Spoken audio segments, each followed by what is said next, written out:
히브리서는 히브리서의 저자가 성령의 감동에 의해서 기록된 하나님의 말씀을 우리는 믿는데,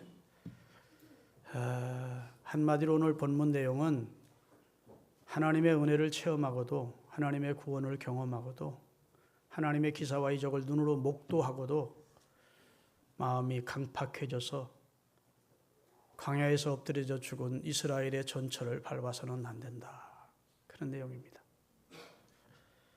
하나님의 선택을 받고 하나님의 구원을 경험하고 홍해라는 세례의 강을 건넜고 만나 내려 먹여주시고 반석에서 생수 터뜨려 성령의 구름 기둥과 불 기둥으로 보호해 주시고 하나님의 큰 사랑과 이적으로 저들을 함께해 주시는 하나님을, 그 이적과 기사를 눈으로 목도하면서도 그 세대 사람들은 하나님의 은혜를 저버리고 하나님의 세우신 지도자 모세를 거역하고 마음을 강팍해 하다가 광야에서 엎드려 죽음으로 하나님이 저들을 위해 준비한 안식에 들어갈 수가 없었다. 가나안에 들어갈 수가 없었다. 그러니 오늘 살고 있는 그리스도인들에게 너희도 피차 그런 시험을 당하지 않도록, 그런 저주를 받지 않도록, 그런 전철을 밟지 않도록 피차 권면하라. 갑이 을을 권면하고 을이 갑을 격려하고 서로, 야, 시험 들지 마. 야, 우리 마음을 강팍해 하지 말고 하나님 말씀 앞에 아멘하고 순종하자. 이러면서 매일매일 서로 권면하면서 처음에 시작할 때 굳게 잡은 그 믿음을 끝까지 지켜서 그리스도의 날에 참여하는 자가 되라는 권면을 하고 계신 내용입니다. 오늘 본문 7절에 보면 성령이 말씀하셨다, 이런 말씀이 나오는데 7절 다시 한번 띄워주십시오. 이러므로 성령이 이르신 바와 같이 오늘날 너희가 그의 음성을 듣게 될 때에, 이렇게 말씀하고 있어요. 잘 보세요. 하나님은 말씀하시는 분입니다. 하나님의 말씀 속에 생명이 있습니다. 그래서 하나님의 말씀은 사람을 살립니다. 아멘 다 하실 때까지. 하나님의 말씀은 사람을 살려요. 죽은 영혼을 일깨워 다시 살립니다. 병든 영혼을 치료합니다. 하나님의 말씀은 능력이 있어요. 그래서 생명의 말씀이라 그래요. 따라서 하나님의 사람이라면 반드시 하나님의 말씀을 들어야 됩니다. 성부 하나님 말씀하시는 분, 성자 예수님 말씀으로 이 땅에 오신 분, 성령 하나님도 우리 안에 오셔서 말씀하시고 감화하시는 분, 더 나아가서는 성경은 누가 저자냐? 성령이 저자해요. 성령의 감동으로 기록됐어요. 그래서 여기 성령의 이른 바와 같이라는 말은 성경 말씀에 이른 바와 같이, 그 말입니다. 성경을 성령께서 하나님의 사람을 감동시켜 기록된 성삼위 하나님의 말씀으로 받는 것이 우리 기독교 신앙입니다. 근데 하나님의 말씀이 우리에게 들려질 때 어리석었던 이스라엘 백성들의 전철을 밟지 말라는 겁니다. 왜? 마음을 강팍해 하지 말라는 거예요. 완악한 마음 가지지 말라는 겁니다. 주님의 음성에 귀를 기울이며 살아야 된다는 말씀을 먼저 하고 계시는 겁니다. 할렐루야. 성령의 음성, 곧 성경 말씀 듣기를 즐거워하는 성도로 이 시대를 살아가시기를 바랍니다. 저는 이 오늘 말씀이 우리가 살아가는 이 시대에 아주 시의적절한 말씀이고 너무도 이 시대에 딱 맞는 말씀이라고 생각이 돼요. 불신자들은 말할 것도 없거니와 그리스도인들조차도, 하나님의 은혜를 경험한 그리스도인들조차도 마음이 점점 강팍해져 가는 세상입니다. 왜 그렇게 마음들이 황폐해지는지 몰라요. 전투적이고 싸우려고 하고. 그렇게 되면 안 된다는 것이 오늘 경고입니다. 마음을 강팍해 하지 말래요. 오늘 8절 다시 띄우십시오. 본문 8절. 노하심을 격동하여 이스라엘 백성들이 광야에서 살 때 시험하던 때와 같이 너희 마음을 강팍해 하지 말라. 강팍이란 말은 마음이 돌같이 굳어져서 어떤 권면도 어떤 말씀도 듣지 않는 상태를 강팍이라 그럽니다. 강팍. 완고하고 완악한 것이죠. 하나님의 자비와 하나님의 사랑조차도 거절하고 하나님을 배척하는 완고한 상태가 강팍이라 그래요. 그 대표적 실례는 이스라엘 백성들을 출애굽할 시대에 애굽의 바로라고 할 수 있습니다. 바로는 참으로 마음이 강팍했던 사람입니다.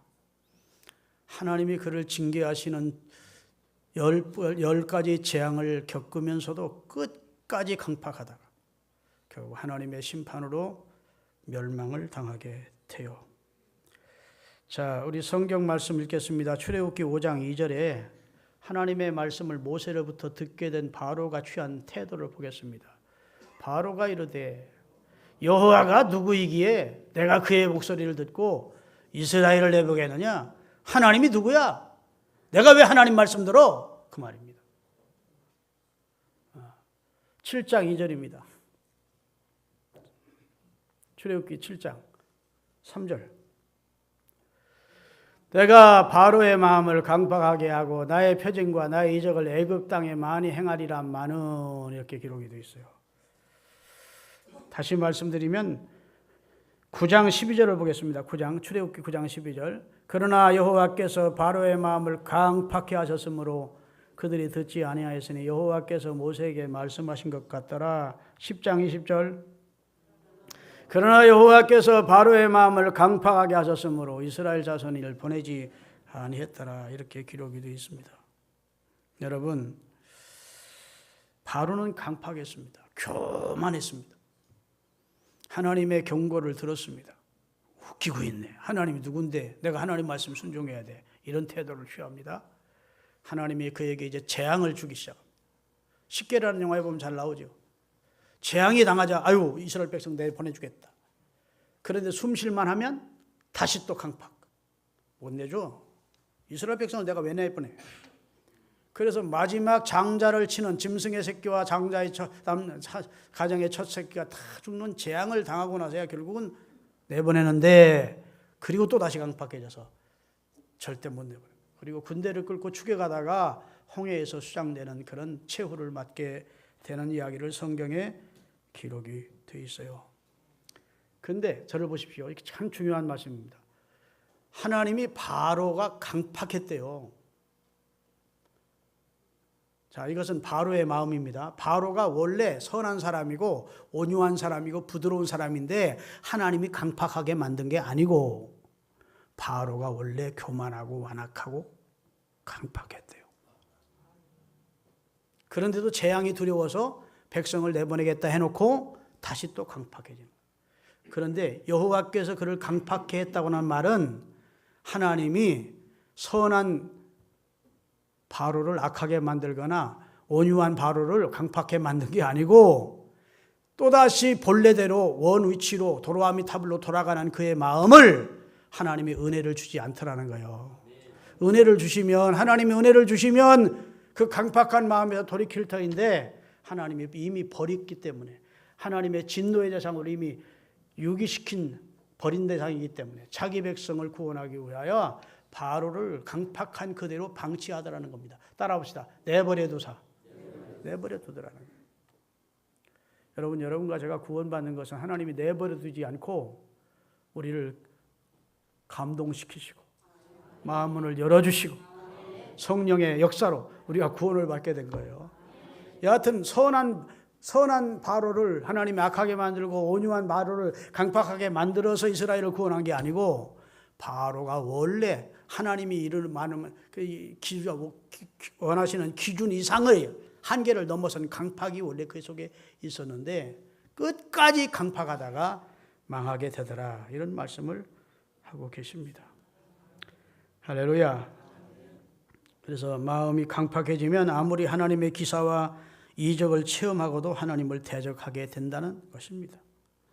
여러분, 하나님의 자비와 하나님의 사랑 안에서 살기를 원하시면 아멘 하십시다.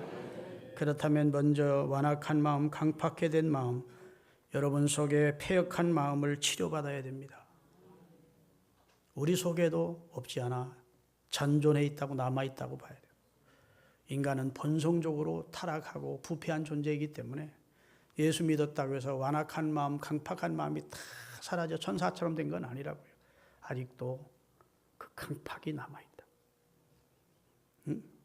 할렐루야. 강포한 마음이 남아있다고요. 이것을 하나님 저를 치료해 주십시오. 성경에 보면 나는 따라합시다. 나는 너희를 치료하는 여호와니라. 하나님은 얼마든지 우리를 치료할 수 있어요. 우리 육신도 치료할 수 있고 우리 마음도 치료할 수 있고 우리 영도 치료하시는 분이에요. 나는 너희를 치료하는 여호와. 그 치료되신 여호와 앞에 주여 이 마음을, 이 강팍한 마음을 치료해 주십시오. 제거시켜 주십시오라고 기도해야 돼요. 울부짖어야 됩니다. 어찌할꼬 하나님 말씀을 들을 때 3,000명이 회개하고 돌아와 구원받는 역사를 이룬 사람들처럼 어찌할꼬 하나님 말씀 앞에 내가 죄인인데 어찌할꼬 하며 가슴 칠 때 하나님이 은혜를 주시는 거예요. 변화시켜 주시는 거예요. 그런데 하나님 말씀 들어도 철면 피하고 남의 얘기처럼 듣고 도리어 하나님 말씀 앞에 반항하고 거역하고 그게 강팍입니다. 그럼 치료가 안 되는 거예요. 이 병든 마음을 고치려 이제 옵니다. 아멘. 우리가 병든 마음을 가지고 주님 앞에 와서 치료해 주십시오라고 하나님 앞에 정나나 내 모습을 내놓고 항상 치료의 은혜를 받으시기를 예수님의 이름으로 축원합니다. 부드럽고 겸손하여 화평하게 하시고 망령되고 헛한 일을 멀리하게 하소서. 우리가 찬송하잖아요. 예수님은 한마디로 어떤 분이시냐? 나는 마음이 온유하고 겸손하니. 예수님은 강팍한 분이 아니에요. 나는 마음이 온유하고 겸손하니 나의 멍에를 메고 내게 배워라. 할렐루야. 사랑하는 여러분, 강팍해지지 않기를 바랍니다. 시편 95편 6절에서부터 8절까지를 띄우겠습니다.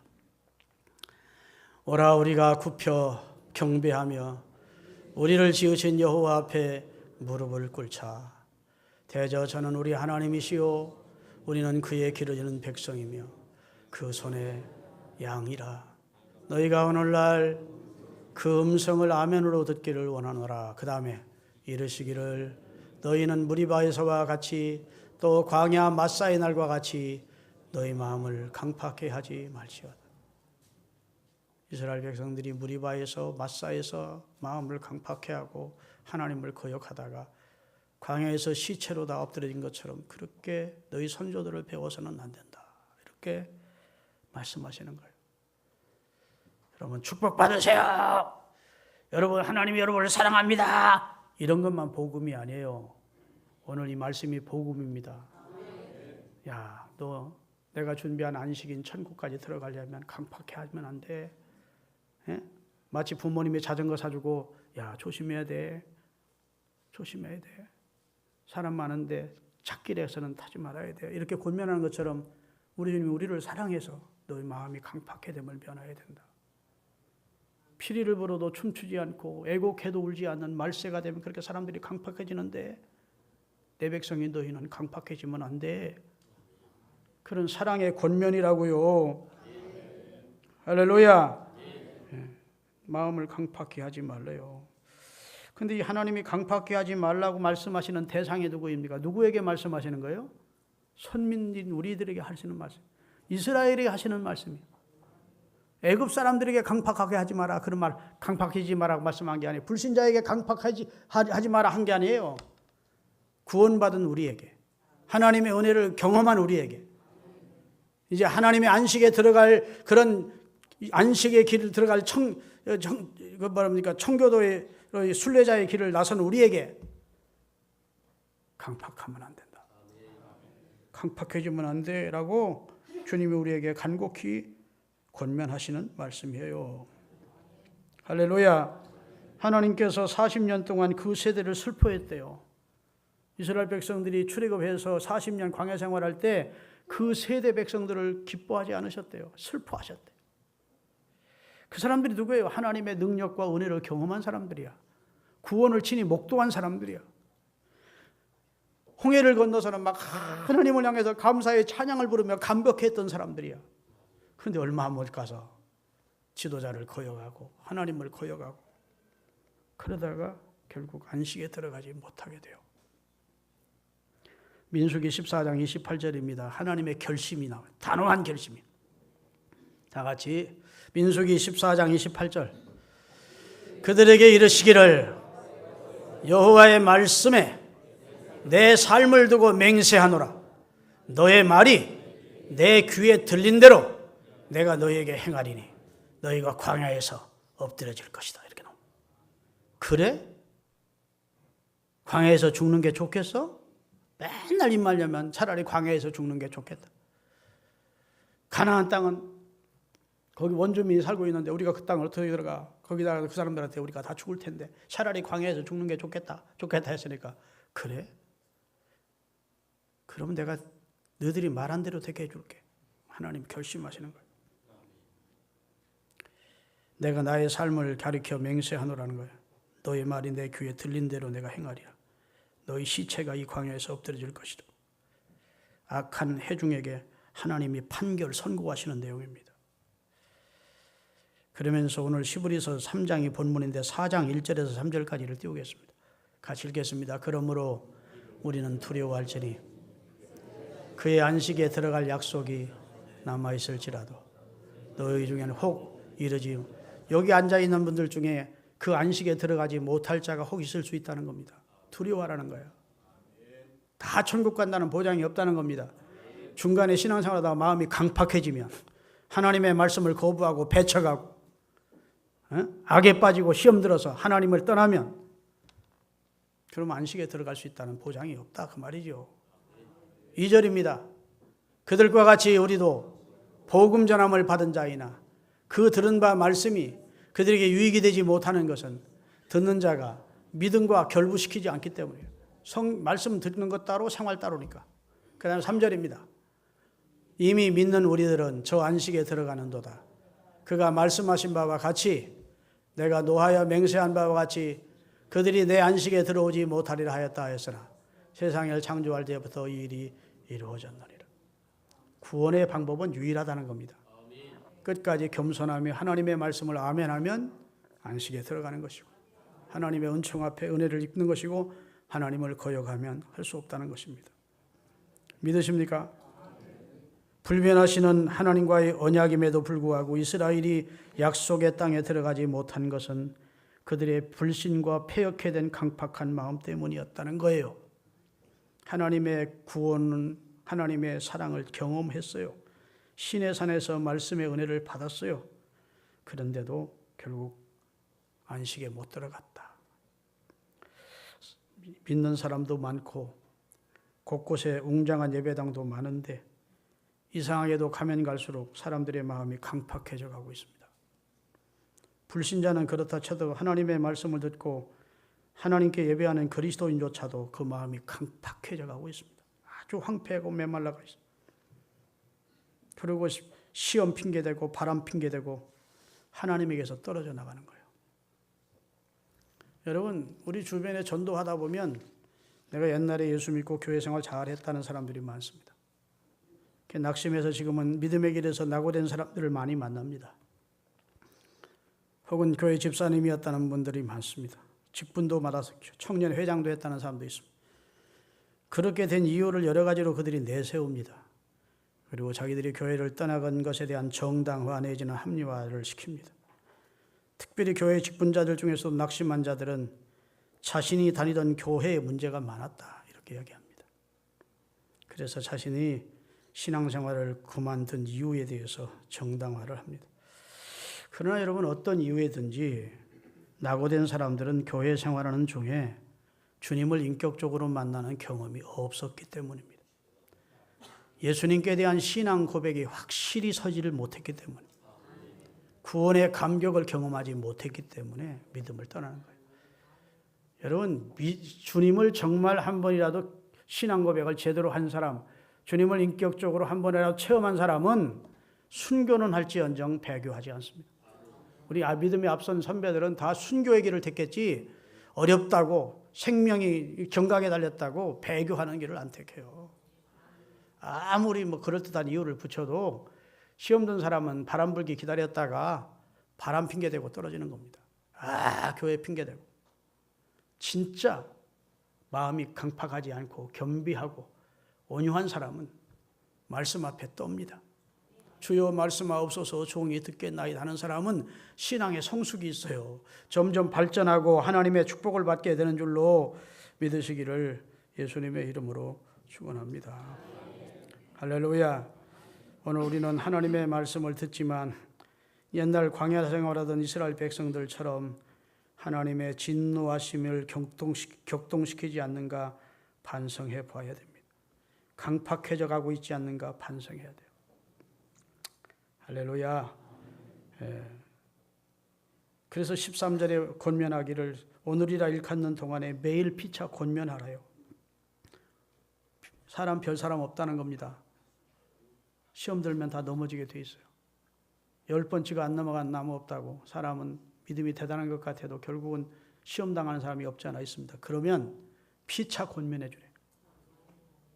너는 너고 나는 나야. 뭐 이렇게 생각하지 말고 매일 피차 권면해서 신앙으로 저들을 굳게 설 수 있도록 하라는 겁니다. 그 답이 14절이에요. 오늘 본문 14절을 다시 띄웁니다. 다 같이 우리가 확실한 것을 끝게 잡으면 아멘. 처음 믿을 때 마음, 처음 믿을 때 열심, 사모함, 순수함, 그 사랑을 끝까지 잡고 믿음 생활하실 수 있기를 주의 이름으로 축원합니다. 할렐루야. 성경에도 예수님이 이런 비유를 하셨어요. 씨를 뿌리는데 4종류의 밭이 있다. 길가밭이 있다. 딱딱하게 굳은 길바닥 같은 마음밭이 있다. 그 다음에 돌짝밭이 있다. 그 다음에 가시덤불밭이 있다. 하나님의 말씀의 씨가 떨어지면 그들의 공통점은 결실치 못한다는 거예요. 자라다가 자라게 돼. 씨가 뿌리도 내리기 전에 새들이 와 주워 먹고 길바닥 밭은. 그 다음에 자라다가 결국 결실치 못하고 죽는다는 겁니다. 믿습니까? 복음의 씨를 받았다고 다 결실하는 성도가 되는 게 아니더라는 말씀이죠. 어디에 떨어져야 돼요? 옥토에 떨어져야 돼요. 옥토는 겸손한 마음입니다. 사모하는 마음입니다. 부드러운 마음입니다. 온유한 마음입니다. 거기에 복음이 떨어지면 뿌리 내리고 세움 있고 결실해서 30배, 60배, 100배로 결실한다. 오늘 여러분에게 우리 주님이 권면하는 말씀이 뭡니까? 너희 마음을 강팍해 하지 말고 길바닥 마음처럼 딱딱하게 하지 말고 겸손하고 온유한 마음을 유지해라. 그 말이에요. 할렐루야. 근데 유대인들은 그렇지를 못했어요. 안타깝게도. 선택받은 백성인데. 이사야서 48장 4절 5절을 띄우겠습니다. 성경을 많이 띄우는 것은 여러분에게 확실한 증거를 보여주는 거예요. 내가 알거니와 너는 완악하며 내 목의 힘줄은 무쇠요 네 이마는 노시라. 그러므로 내가 이 일을 옛적부터 내게 고하였고 성사하기 전에 그것을 내게 보였느니라. 그렇지 않았다면 내 말이 내 신의 행한 바요 내 새긴 신상과 부어 만든 신상이 명한 바라 하였으리라. 무슨 말입니까? 하나님이 아무리 은혜 주어도 목이 무쇠 같고 목의 힘줄은 이마는 도처럼 강팍해져 있어서 하나님이 은혜 주어도 딴소리 한다라고 말이에요. 하나님의 은혜라고 하지 않는데 하나님께 감사하지 않더래요. 너희 믿음의 사람들인 유대인들이 그랬다고 주님이 그들을 말씀하고 있어요. 여러분 사람의 건강 중에 최악의 건강 상태가 뭐냐면 경화증이라는 겁니다. 동맥이 굳어지는 거 동맥경화증 치료 안 됩니다. 여러분 간경화증 치료가 됩니까? 간경화는 결국 간암으로 가서 죽게 됩니다. 치료 잘 안 돼요. 간이 몰랑몰랑 해야 되는데 간이 굳어지는 거예요. 돌처럼. 그러면 생명이 단축되는 겁니다. 오늘 본문은 지금 무슨 경화증을 말하는 겁니까? 심령이 경화되지 않도록 주의하라는 거예요. 심령이 굳어지면 말씀을 들어도 탁탁 치지 예하고 아멘으로 받지 않는다는 겁니다. 심령 경화증이 무서운 거예요. 할렐루야. 피리를 부으면 같이 춤도 추고 애곡하면 옆에서 같이 춤도 훌쩍거려야 되는데 니는 나고 너는 나는 나는 나다 이러면서 마음이 강팍해서 동요조를 않는 겁니다. 하나님 편에서 볼 때 따라합시다. 강팍은 하나님 인내의 한계에 이르는 것이다. 하나님이 강팍하기 전까지는 아주 강팍해서 돌이키길 조금이라도 여지가 있을 때에는 하나님이 은혜를 주시지만 아주 완전히 강팍해지면 하나님의 인내가 끝이 나는 거예요. 하나님이 한계가 끝이 나는 거예요. 굳어지기 전까지는 긍휼의 대상입니다. 하나님이 은혜를 주십니다. 회개할 기회도 주십니다. 하나님이 인내하십니다. 강팍하게 되기 전까지 하나님은 그 사람을 한 인격체로 자연으로 인간으로 대우해 주십니다. 그러나 이 한계를 넘어서면 사탄의 종이 되는 거예요. 돌이킬 수 없는 사탄의 노예로서 육체의 길을 가는 사람이 되는 겁니다. 이 강팍함의 반대가 온유예요. 부드러움입니다. 겸손함입니다. 할렐루야. 그럼 사람이 어떻게 강팍해야 되느냐? 첫째, 오늘 본문에 보니까 하나님을 시험하고 자꾸 의심한다는 겁니다. 하나님의 존재에 대해서 의심하고 시험하는 겁니다. 그리고 죄의 유혹을 받아들이는 겁니다. 죄가 올 때 죄를 거부하지 않고 받아들이는 겁니다. 그리고 하나님 없는 불신앙으로 마음이 굳어지는 겁니다. 하나님을 의심하고 믿지 않으니까 하나님이 없다는 생각으로 불신앙으로 무신론자처럼 이제 굳어지는 겁니다. 굳어지면 그 다음에 굳어진 다음에 그래도 그 자체에 만족을 하는 거예요. 그러니까 이제 병든 것이죠. 그렇게 될 때 그 사람은 교만해지는 겁니다. 그래서 자기를 특별한 존재로 생각을 해요. 이게 수순입니다. 점점. 그리고 자기에 대한 과대평가를 하는 겁니다. 나는 남달라. 나는 특별해. 난 똑똑해. 난 대단해. 그리고 자기 자신에 대한 그릇된 확신을 가집니다. 나의 나됨에 집착하는 겁니다. 그 순간부터 잘못의 원인도 자기에게 있고 잘못의 해결책도 자기에게 있는데 남탓만 하는 겁니다.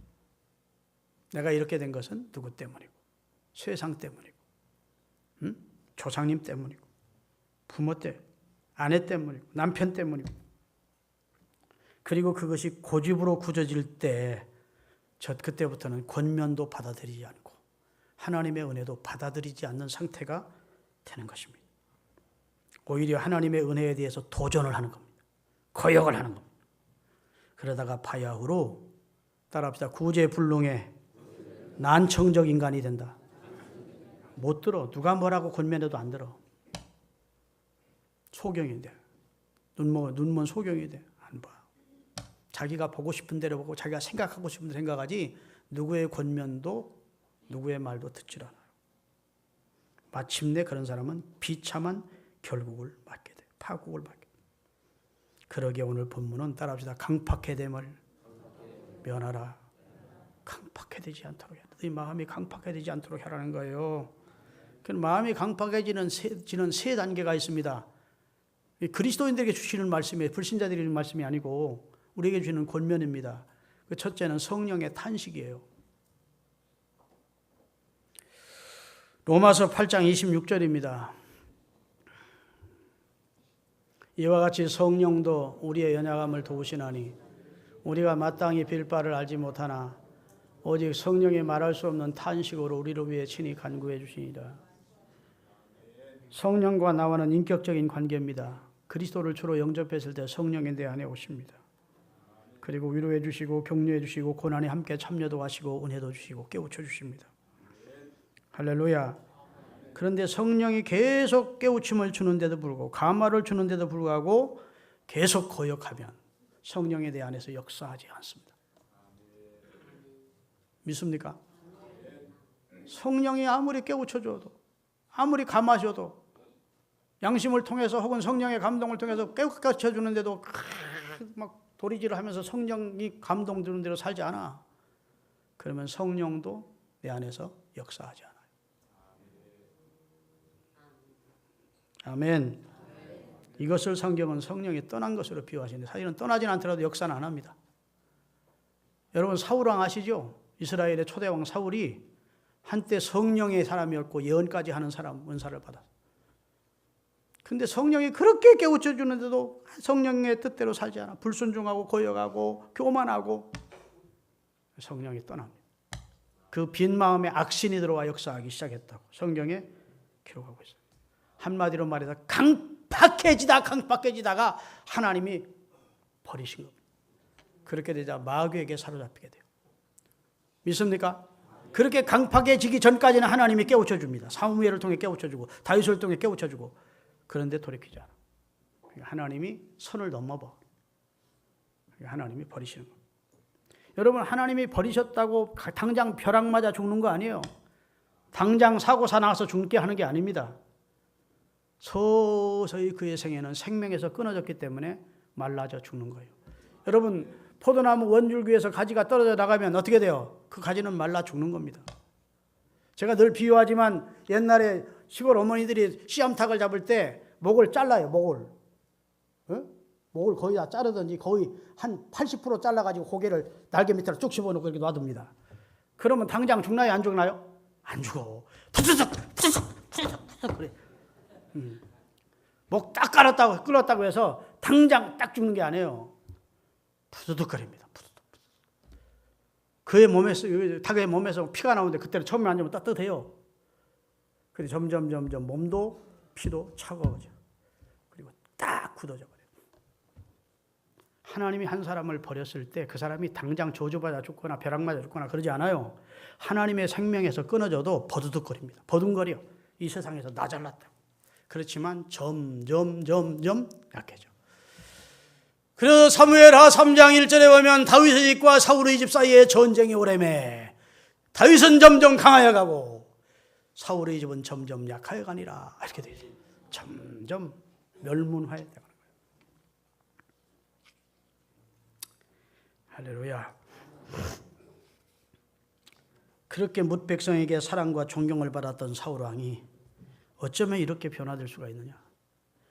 기어이 사위인 다윗을 죽이겠다고 광야를 헤매는 모습을 여러분 상상을 보세요. 왕이라는 자가 자기 사위를 죽이겠다고, 뭐 자기한테 잘못한 것도 없고 자기에겐 충신이고 국가를 위기에서 구출한 최고의 공로자인데 그 시기심 하나, 질투심 하나 때문에 사위를 죽여야 되겠다고 왕이 정사를 돌보지 않고 군인 모아가지고 그걸 쫓아다니는 그 모습을 상상해 보라고요. 얼마나 강팍해졌으면 그러겠냐고. 끊임없이 뉘우치고 끊임없이 번뇌하면서도 결국은 못 버립니다. 잘 들으세요. 사울이 그런 짓 하면서 뉘우치지 않은 거 아니에요. 다윗아 내가 잘못했다. 너는 흥해야 되겠고 나는 옳지 않다. 네가 옳다. 그런 말 있습니까? 없습니까? 여러 번 뉘우칩니다. 여러 번 마음속으로 번뇌합니다. 여러분 강팍해졌다고 해서 그 사람이 생각 자체가 없는 거 아니에요. 번뇌도 하고 뉘우치기도 하고 그러는데 돌이킬 수가 없어. 그건 이미 사단에게 잡혔기 때문에. 그렇게 되지 않도록 이 병든 마음을 치료해달라고 하나님 앞에 기도하셔야 돼요. 할렐루야. 이게 사울만의 얘기가 아니고 버림받은 한 인간의 모습을 성경은 보여주고 있는 겁니다. 버림받은. 아무리 뉘우쳐보고 번뇌해봐도 그 길을 버릴 수가 없어. 중독된 사람처럼. 그러다가 결국 하나님의 심판으로 세 아들과 함께 기브와 전투에서 블레셋의 죽임을 당하고 끝이 납니다. 또 한 명 가룟 유다, 신약에서 한번 예를 들자면 가룟 유다입니다. 예수님이 여러 차례 가룟 유다에게 경고하십니다. 마태복음 26장 21절에 보면 너희 중에 한 사람이 나를 팔리라. 왜 그런 말씀하셨을까요? 당사자가 자책해서 회개할 기회를 주는 겁니다. 이미 그때 가룟 유다는 예수님을 은 30에 넘겨주기로 제사장과 결탁된 상태였어요. 그럼 자기 얘기를 하고 있는 줄 알아요? 몰라요? 양심이 있다면, 귀가 있다면 알아들어. 그래도 회개를 안 해요. 또 한 번 기회를 주십니다. 최후의 만찬장에서 나와 함께 그릇에 손을 넣는 그 자가 나를 팔리라. 손을 넣다가 아마 그말 뺐을 거예요. 그럼 자기 얘기야. 그러면 잘못했습니다. 선생님, 이런 얘기 나와야 돼. 하나님이 주님이 마지막 기회를 주십니다. 그랬더니 너희 중에 한 사람이 나를 팔리라 그랬더니 다 제자들이 돌아가면서 물어봅니까? 주여 내니까 내가 주님을 팔게 됩니까? 주여 내니까 하니까 가룟 유다도 그 분위기 속에 주여 납니까? 물었어. 참 사람이 강팍하면 이랬다고. 네가 말하였느니라. 바로 너다. 그러면 거기서는 엎드려져야지. 그렇죠? 적어도 양심 있는 사람이면 거기서 엎드려져서 주여 잘못했습니다. 그래야 된다고. 그런데 강팍이 그를 변화시킵니다. 강팍함이 더해져서 마지막에는 예수님이 이렇게 선언하십니다. 요한복음 13장 27절에 보면 다 같이 띄우겠습니다. 요한복음 13장 27절. 조각을 받은 후 고 사단이 가룟 유다 속에 들어간지라. 이에 예수께서 유다에게 이르시되 내 하는 일을 속히 하거라. 이때가 버림받는 겁니다. 그래, 너는 틀렸다. 너는 강팍함으로 망하는구나. 내가 회개할 기회를 그렇게 주는데도 이 순간은 그에게 자유를 주는 게 아니고 허락해 주는 게 아니고 하나님의 아들 예수 그리스도가 그를 버리는 순간입니다. 네 할 일을 속히 해라. 아멘. 나는 성경에 기록된 거라고 하거니와 너는 차라리 태어나지 않음이 나을 뻔했다. 이게 이제 버리는 거예요. 육이. 사랑하는 여러분, 오늘 말씀이 그저께 크게 막 흥분되는 그런 말씀은 아닐지 모릅니다. 그러나 우리가 정말 깊이 새겨드려야 될 말씀. 이 세대가 점점 삭막해져 가고 그리스도인조차 마음이 점점 강팍해져 가는 시대.